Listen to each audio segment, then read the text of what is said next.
Sebuah kapal antariksa lintas bintang bernama Avalon terlihat sedang dalam perjalanan di luar angkasa menuju dunia baru di galaksi lain bernama Homestead 2. Semua kabinnya kosong, kapal ini berada dalam mode otomatis. Ratusan awak serta 5.000 penumpang berada dalam mode hibernasi. Tiba-tiba kapal melewati hantaman sabuk asteroid yang melemahkan perisainya.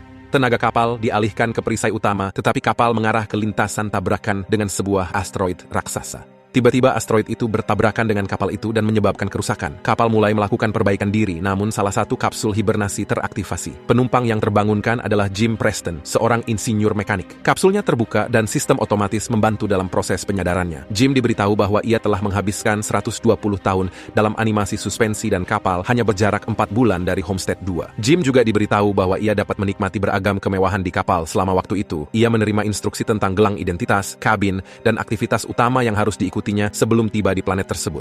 Dengan penuh semangat dan rasa gugup untuk bertemu dengan orang-orang di kapal, ia bersiap-siap lalu keluar dari kabinnya dan masuk ke dalam sebuah ruang kelas otomatis. Jim terlihat agak cemas saat hologram menjelaskan situasi di bumi yang menyebut planet itu sebagai tempat yang kelebihan populasi, berbiaya mahal, dan masalah-masalah lainnya. Hologram itu memintanya untuk menahan pertanyaannya hingga akhir sesi, tapi Jim terus bertanya mengapa dia hanya satu-satunya orang yang terbangun di sana. Jim akhirnya menyadari bahwa hologram itu tak bisa menjawabnya, lalu ia pun pergi mencari orang lain. Jim sampai di lobi utama kapal dan tak ada siapapun di sana, tapi meja informasi menawarkan bantuan. Jim meminta untuk berbicara dengan orang nyata. Ia lalu diarahkan untuk berbicara dengan seorang penjaga, tetapi ketika Jim tiba di sana, ia tak menemukan siapapun. Jim lalu minta untuk berbicara dengan sang kapten dan ia pun pergi ke ruang kemudi. Sesampainya di sana, Jim sadar kalau para awak kapal utama pun tidak ada yang bangun. Akhirnya Jim pergi ke observatorium di mana dia mengetahui bahwa kapal sebenarnya masih berjarak 90 tahun dari Homestead 2. Dia pun sadar kalau ia bangun terlalu cepat. Jim lalu bergegas kembali ke lorong utama dan mengirim pesan kembali ke bumi untuk menanyakan apa yang seharusnya dia lakukan karena ia tidak tahu bagaimana cara mengaktifkan kembali mode hibernasi. Sistem komunikasi memberitahunya bahwa panggilan ke bumi akan memerlukan sekitar 55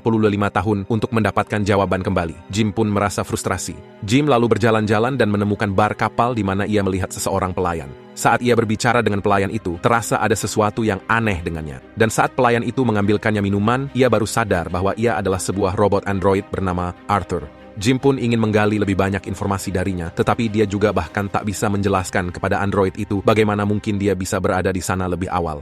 Keesokan harinya, Jim terbangun di kabinnya dan pergi ke kantin, di mana ia dengan cepat menyadari bahwa sebagian besar makanan di daftar menu hanya untuk penumpang kelas Gold. Ia lalu memesan kopi dan berpikir bagaimana memperbaiki ruang hibernasinya. Setelah mendapatkan semua yang diperlukan, Jim berhasil membukanya lalu ia berbaring di dalamnya, tapi tak ada yang terjadi. Jim lalu mencoba mendobrak pintu masuk ke ruang hibernasi para awak kapal, dan itu pun tak berhasil. Sebuah kerusakan kecil terjadi di sekitar kapal. Jim kembali ke bar untuk minum, dan sebagian besar waktunya ia gunakan untuk berbicara dengan Arthur. Android itu lantas memberinya beberapa saran yang meyakinkannya untuk masuk ke salah satu kamar kelas Gold dan mencoba bersenang-senang di kapal. Jim mencoba semua restoran, permainan, dan sistem hiburan. Tetapi seiring berjalannya waktu, dia semakin merasa tak bahagia berada di sana sendirian. Suatu hari, Jim mabuk dan berjalan di sekitar pod hibernasi. Saat itu, dia tersandung dan masuk ke dalam ruang udara dan melihat pakaian luar angkasa untuk berjalan di luar. Jim mengenakan pakaian itu dan pergi ke ruang kedap udara, menarik tuas lalu menekan tombol pembuka pintu kedap udara. Begitu berada di luar kapal, Jim terpesona akan pemandangannya. Jim adalah satu-satunya manusia sadar yang mengalami momen indah itu.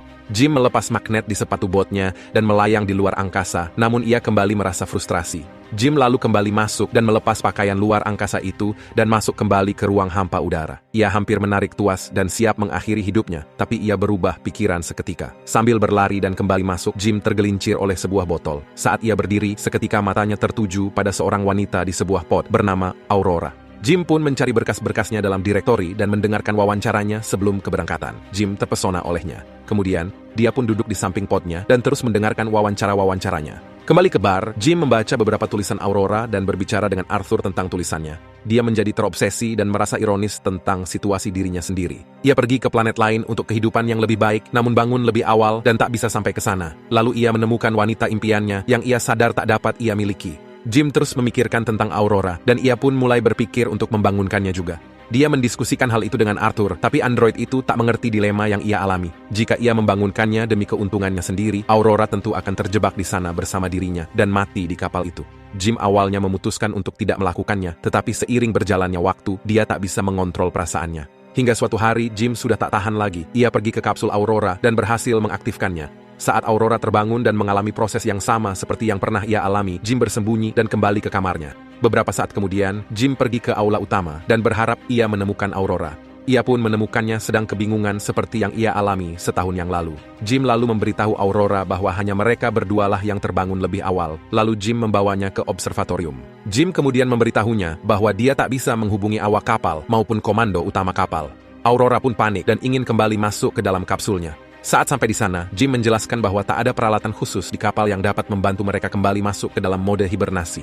Singkatnya, ia memberitahunya bahwa mereka terjebak di sana. Mereka lalu kembali ke aula dan Jim menyarankan Aurora agar sebaiknya ia istirahat karena dia baru saja keluar dari mode hibernasi. Aurora pun merasa kasihan pada Jim karena Jim harus menghabiskan lebih dari setahun sendirian di kapal. Jim kembali ke bar dan merasa menyesal atas apa yang telah ia lakukan. Ia lalu meminta Arthur untuk tidak memberitahu Aurora bahwa dialah yang membangunkannya. Keesokan harinya, Aurora terbangun. Dia kembali ke aula dan bertanya kepada meja informasi tentang kapsul hibernasi. Jim pun datang bergabung dengannya, lalu mereka pergi untuk sarapan. Saat mereka pergi, meja informasi mengalami gangguan. Di kantin, Aurora menyadari bahwa Jim telah makan sarapan yang sama selama lebih dari setahun, lalu ia pun memberinya salah satu menu kelas gold. Mereka berbincang tentang kemungkinan memperbaiki kapsul-kapsul itu. Berbeda dengan Jim, Aurora tidak menyerah begitu saja. Dia mencari di dalam ruang perawatan, kemudian menelusuri dokumen-dokumen penelitian, dan akhirnya berakhir di kamar-kamar hibernasi para awak kapal, dan frustrasi membuka pintu-pintunya. Jim pun merasa semakin bersalah.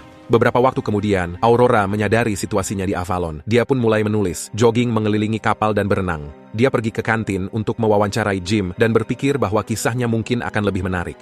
Dia bertanya mengapa Jim ikut bermigrasi dengan koloni ini. Jim menjawab dengan slogan perusahaan ini pada awalnya, tapi kemudian Jim menjelaskan lebih lanjut bahwa ia berharap di dunia baru dirinya bisa menjadi seseorang dan membangun kehidupan yang baru. Selanjutnya mereka jalan berdua di observatorium dan Aurora pun bercerita alasannya berada di sana. Berbeda dengan penumpang lain di kapal, dia memiliki tiket pulang pergi. Rencananya ia pergi ke Homestead 2, tinggal di sana selama setahun dan kembali ke bumi, menjadi jurnalis pertama yang pernah melakukannya dan menulis kisah terbesar yang pernah ada. Aurora perlahan menyerah mencari cara untuk memperbaiki situasi mereka saat ini, dan Jim pun menemukan cara untuk menghiburnya. Jim mengajak Aurora berdansa, nonton bioskop, dan ke lapangan basket. Terakhir, dia membawa Aurora ke bar dan bertemu dengan Arthur. Aurora pun rileks sejenak sampai dia ingat situasi mereka dan langsung meninggalkan Jim dengan Arthur. Jim kembali merasa bersalah atas apa yang telah ia lakukan padanya.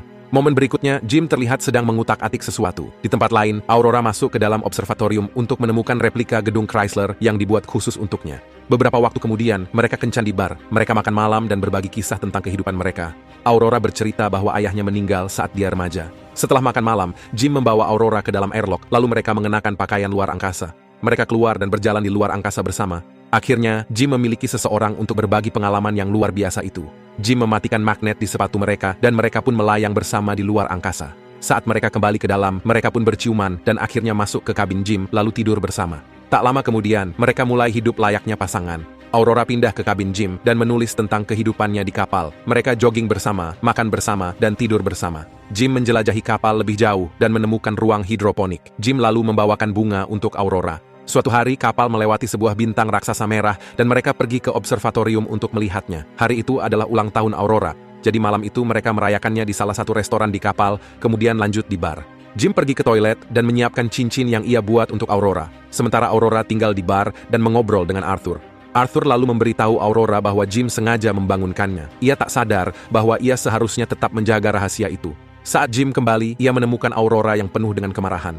Aurora pergi sambil marah dan panik. Jim kembali ke kabinnya dan menemukan semua barangnya telah hilang. Jim bertemu dengan Aurora di kantin keesokan harinya, tapi begitu Jim hendak bicara, Aurora menghindar. Ia sangat putus asa. Suatu malam, Aurora pergi ke kabin Jim. Ia memukul dan menendang Jim, meluapkan kemarahannya. Jim pun coba berbicara dengannya melalui saluran radio karena Aurora terus menghindarinya. Jim meminta maaf dan menjelaskan tindakannya itu. Jim mengatakan bahwa dia jatuh cinta padanya, tetapi Aurora tak peduli. Dia tak bisa memaafkan Jim karena telah mengambil hidupnya. Suatu malam saat Jim berada di kabinnya, sebuah malfungsi terjadi. Kapal menghadapi saat kritis dan perintah utama mati. Jim kemudian masuk ke dalam lift, dan lift itu pun mengalami gangguan. Aurora pergi ke aula utama dan melihat sebuah pohon yang telah ditanam Jim di sana. Lalu ia pergi ke kantin, di mana mesin penyedia makanan juga mengalami gangguan. Tiba-tiba mereka berdua mendengar suara kepala dek melalui saluran komunikasi dan bertanya siapa yang menanam pohon itu. Mereka berdua berlari ke aula dan melihat Gus Mancuso berdiri di depan pohon Jim. Mereka memperkenalkan diri dan menceritakan kepada Mancuso tentang situasinya. Dia tak mengerti bagaimana mungkin 3 kapsul bisa malfungsi. Mancuso membawa mereka ke jembatan dan menemukan ada sesuatu yang salah dengan kapal, tetapi informasi di sistem harus diperiksa secara manual. Saat mereka meninggalkan jembatan, ada robot jatuh yang hampir mengenai mereka. Mereka berdua pun memberitahu Mancuso bahwa telah sering terjadi banyak malfungsi di seluruh kapal ini. Mancuso mengatakan bahwa hal itu seharusnya tak terjadi sambil menunjukkan kepada mereka cara mengumpulkan data. Mancuso memeriksa kapsul-kapsul itu, dan ketika Jim bergabung dengannya di sana, Mancuso menemukan apa yang dilakukan Jim kepada Aurora adalah hal yang sangat mengerikan. Selanjutnya Mancuso pergi ke jembatan kapal untuk memeriksa data yang telah terkumpul. Saat Aurora bergabung dengannya, mereka berbicara tentang apa yang terjadi dengan pod miliknya, tetapi Mancuso memberitahunya bahwa dia tak bisa melakukan apapun untuk mengatasi masalah itu. Jim masuk membawa robot ke-16 yang rusak. Mancuso tiba-tiba merasakan sakit akibat hibernasi, jadi dia pergi untuk istirahat. Namun saat dia keluar, Mancuso batuk darah. Malam itu Aurora tak bisa tidur, lalu dia pun pergi berenang. Tiba-tiba terjadi kehilangan gravitasi di seluruh kapal, dan dia mulai tenggelam karena air dari kolam bergerak bersamanya. Penggerak gravitasi mengalami reset, dan dia dengan susah payah berhasil selamat. Mereka berdua bertemu saat mencari Mancuso. Ketiganya kembali ke ruang komando, dan perlahan menemukan apa yang terjadi dengan kapal itu. Mancuso menyadari bahwa sesuatu terjadi 2 tahun yang lalu yang telah menghancurkan sistem utama. Mereka harus menemukan dan memperbaiki penyebab malfungsi itu, karena kapal tengah berusaha mengatasi sendiri kegagalan tersebut. Jika mereka tak memperbaikinya, seluruh kapal akan terdampak. Mereka pergi mencari masalahnya, tetapi Mancuso pingsan sehingga Jim dan Aurora membawanya ke ruang perawatan. Mancuso sekarat dan tak ada perawatan yang bisa menghentikannya atau memperpanjang hidupnya. Beberapa saat kemudian, mereka bertiga bertemu di observatorium, lalu Mancuso memberikan gelangnya kepada Jim, meminta mereka untuk memperbaiki kapal, dan tak lama kemudian, ia meninggal dunia. Tiba-tiba, lampu berubah menjadi merah yang mengkhawatirkan, dan kapal mulai bergetar. Jim memberitahu Aurora bahwa dia membutuhkan bantuannya. Mereka lalu berlari menuju ruang engineering, tetapi ada kegagalan lain di penggerak gravitasi. Tak lama kemudian, terjadi kegagalan lain yang juga mempengaruhi Arthur. Jim pun menonaktifkannya. Akhirnya mereka tiba di ruang engineering dan mulai mencari masalahnya. Mereka menemukan masalahnya, yaitu di pembangkit listrik. Dan saat mereka membuka pintu penghalang, Aurora terhisap masuk. Asteroid telah menyebabkan kebocoran di daerah lambung kapal. Jim pun juga terhisap masuk. Dia berpegangan pada pintu itu, namun akhirnya dia juga terhisap masuk. Beruntung mereka berhasil dengan cepat menutup kebocoran tersebut. Tak lama setelah memperbaiki masalah itu, Jim menyadari bahwa ada lebih dari 1 kebocoran di lambung kapal. Mereka berdua mengikuti jalur meteor itu dan menemukan bahwa meteor telah mengenai komputer pengendali reaktor. Jim lalu berusaha mencari suku cadang untuk memperbaikinya. Mereka pun menemukan suku cadang itu, lalu menggantinya, tetapi proses pelepasan tekanan reaktor masih gagal. Mereka melakukannya secara manual, tetapi gagal lagi. Jim menyadari bahwa dia perlu membuka pintu pelepasan tekanan dari luar kapal, sehingga mereka bisa mendinginkan reaktor. Keduanya pun pergi ke ruang kedap udara. Dan saat Jim bersiap untuk keluar, dia memberikan gelang Mancuso kepada Aurora, dan mengatakan kalau ia mungkin tak akan kembali. Aurora membantu Jim mengenakan pakaian luar angkasa. Dan saat Jim masuk ke kamar kedap udara, dia mengatakan pada Jim untuk kembali, karena dia tidak bisa hidup di kapal tanpa dirinya. Aurora kembali ke reaktor, di mana suhu telah mencapai tingkat kritis. Sebuah baut dari reaktor terpental ke lengannya, sementara Jim semakin dekat dengan ventilasi dari luar dan melihat pintunya. Suhu naik di ruang reaktor. Sementara Jim mencoba melewati pintu ventilasi untuk membukanya, ia menyadari bahwa dia harus menahan pintu itu secara manual agar reaktor bisa menghembuskan udara. Jim lalu memberitahu Aurora, dan Aurora pun tak setuju dengan rencana itu. Tapi Jim tetap akan melakukannya dan memintanya untuk menghembuskan udara dari reaktor. Aurora tak ingin Jim mati, mereka pun berdebat. Jim mengatakan kepadanya bahwa mereka harus menyelamatkan orang lain. Dan akhirnya, Aurora menghembuskan udara dari reaktor itu. Prosesnya berhasil, tetapi gas dari reaktor melempar Jim dan memutus tali pengikatnya. Tekanan di baju luar angkasanya mulai turun, dan ia memberitahukan hal itu pada Aurora. Aurora lalu berlari secepat mungkin untuk mencari baju luar angkasa lain dan pergi menyelamatkannya. Jim sekali lagi meminta maaf padanya. Aurora mengenakan baju luar angkasa dan terbang keluar untuk menjemputnya, tetapi tali pengikatnya terlalu pendek. Dia terseret kembali, tapi tiba-tiba ia berhasil menggenggam tali pengikat Jim dan berhasil menariknya masuk.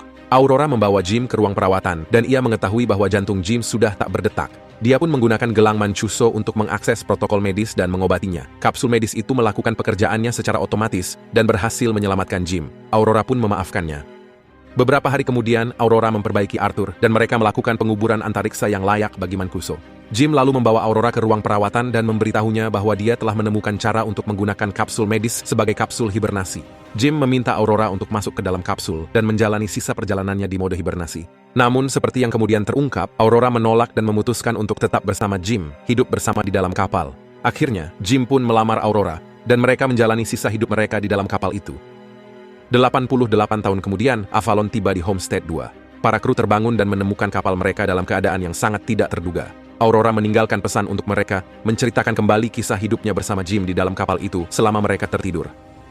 Pesan moral dari cerita ini dari kacamata pribadi saya adalah sederhana.